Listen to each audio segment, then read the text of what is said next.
ప్రభువైన యేసుక్రీస్తు నామములో మీకు సమాధానం కలుగునుగాక. షలోమ్. ఈ ఉదయకాల సమయం కొరకు 141వ కీర్తన 1వ వచనము. ఇది దావీదు రాసినటువంటి కీర్తన. దావీదు కీర్తనలు మనం చదువుతున్నప్పుడు ఒక కీర్తనలో దేవుణ్ణి స్తుతిస్తాడండి దావీదు. అద్భుతంగా, ప్రభువా మీరు చేసిన మేలులన్నిటి కొరకే మీకు వందనాలు అంటాడు.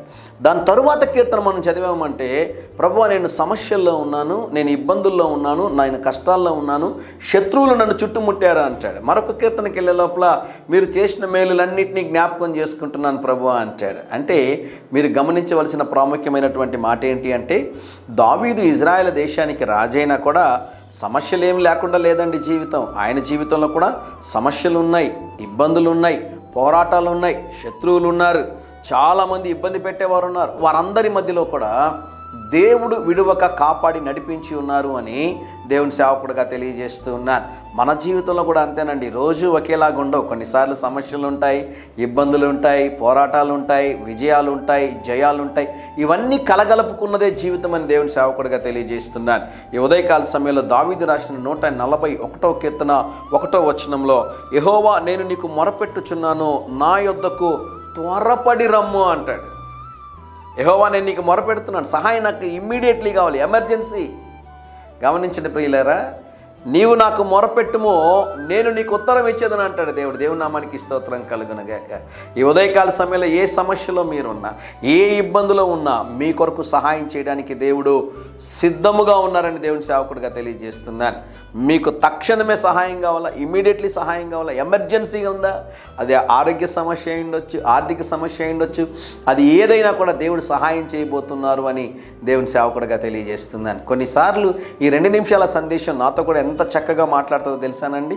నేను కూడా ఏవైనా సమస్యలో ఉన్నప్పుడు, ఇబ్బందులో ఉన్నప్పుడు, అవసరతలో ఉన్నప్పుడు, ఈరోజు ఏ వాక్యం మనము ప్రకటించామని చెప్పి నేను విన్నప్పుడు దేవుడు నాతో మాట్లాడి బలపరిచినటువంటి సందర్భాలు చాలా ఉన్నాయని దేవుని సేవకుడిగా తెలియజేస్తున్నాను. భయపడొద్దండి, దేవుని యొక్క సహాయం మీకు సంసిద్ధముగా ఉన్నది. ఒక చిన్న మాట చెప్పి ఈ సందేశాన్ని ముగిస్తాను. రీసెంట్గా ఇరాన్ దేశంలో భయంకరమైనటువంటి సమస్యలు కలిగాయండి. ఆ దేశంలో ఉన్నటువంటి ప్రభుత్వానికి అక్కడున్న ప్రజల్ని భయంకరంగా హింసిస్తూ ఉంటే తట్టుకోలేక వారు ఇంకా బయటకు వచ్చి వారు కూడా స్ట్రైక్ చేయడం ప్రారంభించారు. ఆ టైంలో అమెరికా దేశానికి ప్రెసిడెంట్గా ఉన్న ట్రంప్ గారు ఏమన్నారంటే, help is on the way అన్నాడు.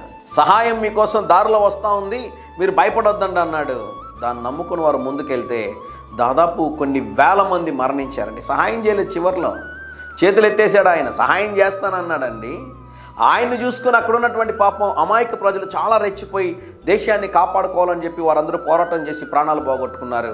మాట ఇచ్చాడు, మధ్యలో ఆయన చేయి విడిచిపెట్టాడు. అయితే ఈ ఉదయకాల సమయంలో నీతో మాట్లాడుతున్న జీవము కలిగిన దేవుడు, మాట ఇస్తే మాట తప్పనటువంటి దేవుడు ఆయన. ధైర్యంగా ఈ దినాన్ని ఎదుర్కోండి. దేవుని సన్నిధి మీకు తోడుగా వచ్చినగాక.